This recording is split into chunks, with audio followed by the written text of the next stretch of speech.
انسان کا مقدر، انسان کی تقدیر نہ اللہ رب العزت نے اپنے ہاتھ میں رکھی ہے۔ اس نے کہاں پیدا ہونا ہے، اس کے ماں باپ کون ہوں گے، اس کا ملک کون سا ہوگا، وہ کس عقیدے کے اوپر پیدا ہوگا، اور وہ جو ہے نا کہاں پلے بڑھے گا، اس کی جو ہے نا شکل کیسی ہوگی، اس کا رنگ کیسا ہوگا، یہ سارے کے سارے اختیارات اللہ رب العزت نے اپنے پاس رکھے ہیں۔ یہ سارے جتنے بھی انتخاب ہے نا، اس کا حق انسان کو نہیں دیا۔ ایک انتخاب اللہ رب العزت نے انسان کو دیا ہے کہ جب وہ جوانی کی عمر کو پہنچ جائے تو وہ اپنے لیے اپنے شریک حیات کا جو انتخاب ہے نا وہ خود کرے۔ اس کے لیے ماں باپ کا، بڑوں کا، چھوٹوں کا، کسی کا مجبور کرنا اسلام نے اس کا حکم نہیں دیا، بلکہ اس کو اختیار دیا کہ اس کا انتخاب تم نے کرنا ہے۔ مشورہ ضرور دیا ہے۔ مشورہ یہ دیا ہے کہ یہودی جب بھی شادی کرتے ہیں تو وہ پیسے کی بنیاد پر کرتے ہیں، عیسائی جب شادی کرتے ہیں تو وہ جو ہے نا وہ حسن کی بنیاد پر کرتے ہیں، لیکن مسلمان جب شادی کرتا ہے تو وہ ایمان کی بنیاد پر کرتا ہے۔ وہ عورت میں یا مرد میں حسن نہیں تلاش کرتے، پیسہ نہیں تلاش کرتے، اور وہ ایمان کو تسلیم کرتے ہیں۔ اور ایمان کیا چیز ہے؟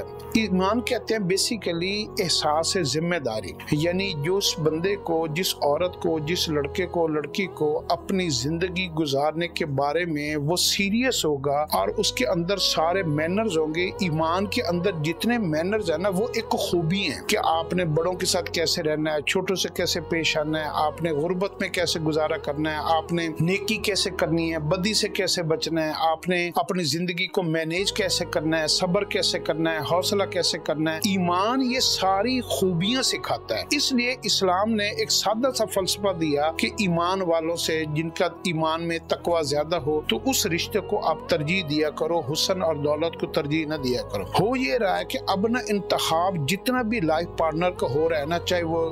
لڑکے کی شکل میں، شوہر کی شکل میں یا بیوی کی شکل میں، اس کا انتخاب جو ہو رہا ہے نا، اس کا پیرامیٹر اسلام درمیان سے نکل گیا ہے، ایمان نکل گیا ہے، کوالٹیز نکل گئی ہیں، بنیاد بن گئی ہے پیسہ یا حسن۔ مرد حسن دیکھ رہا ہے، عورت پیسہ دیکھ رہی ہے، اور دونوں بنیادیں کھوکھلی ہیں۔ اور جب عورت جتنی دیر اس کو پیسہ ملتا رہتا ہے وہ اس کے ساتھ لائل رہتی ہے، جب پیسہ ملنا ختم ہو جاتا ہے تو اس کی ساری کی ساری لائلٹی جو ہے نا وہ ٹرانسفر ہو جاتی ہے، اور یوں یہ رشتہ جو ہے نا بریک اپ ہو جاتا ہے۔ ایسے شوہر دیکھتا ہے کہ عورت جب تک حسین ہے اور اس کا جسم فزیکلی وہ فٹ ہے، اور پھر جب اس کے بچے ہو جاتے ہیں، بوڑھی ہو جاتی ہے، خد و خال چینج ہو جاتے ہیں، یا اس کے اندر حسن کا کوئی کمی بیشی ہو جاتی ہے، یا اس سے کوئی زیادہ حسین عورت اس کو مل جاتی ہے، تو وہ اپنی لائلٹیز ادھر شفٹ کر لیتا ہے کیونکہ وہ حسن پرست ہوتا ہے۔ تو ایمان والے جتنے بھی اس وقت تک جو رشتے، یہ جو طلاق کی ریشو بڑی ہے، علیحدگی کی ریشو بڑی ہے، اور جو نا ڈیفرنسز میاں بیوی میں بڑے ہیں نا، اس میں بنیادی وجہ جس کی طرف ہمارا دھیان نہیں جاتا نا، وہ بنیادی وجہ یہی ہے۔ لیکن یہ جو ہے نا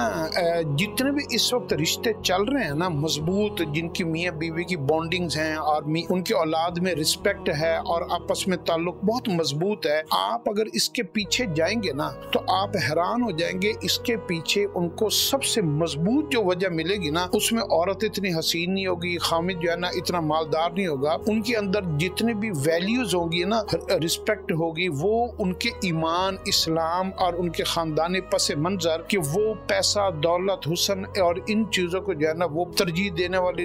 لوگ نہیں تھے، وہ اپنی ویلیوز کو دیکھتے تھے۔ اور اس جتنی بھی پوری دنیا کی ویلیوز کو اکٹھا کیا جائے نا، تو سب سے بڑی ویلیو جو ہے نا وہ مومن ہونا ہے، کہ ایمان والا ہونا ہے، مسلمان ہونا ہے، اور تقوی پرہیزگاری۔ جیسے جیسے آپ اسلام کے درجوں میں اور تقوی اور پرہیزگاری میں اوپر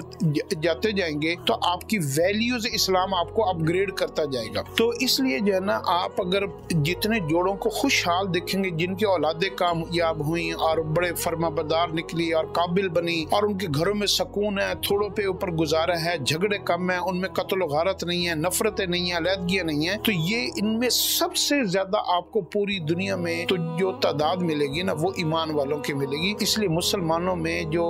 جتنے بھی لوگ دیندار ہیں نا، ان کے ہاں طلاق کی ریشو بہت کم ہوتی ہے۔ جیسے مسلمانوں میں خودکشی بہت کم ہے اور کفر میں خودکشی بہت زیادہ ہے، ایسے ہی مسلمانوں کے اندر پھر اگر آپ چلے جائیں گے تو سب سے زیادہ مضبوط رشتے ایمان والوں کے آپ کو ملیں گے۔ تو کوشش کیا کریں کہ اپنے رشتوں کے انتخاب کرتے ہوئے دیندار عورت ڈھونڈیں، دیندار مرد ڈھونڈیں۔ جب یہ لفظ دیندار درمیان میں آ جائے گا تو باقی ذمہ داریاں اس دینداری کے اندر موجود ہوتی ہیں۔ اللہ ہمیں اس کی سمجھ عطا فرمائے۔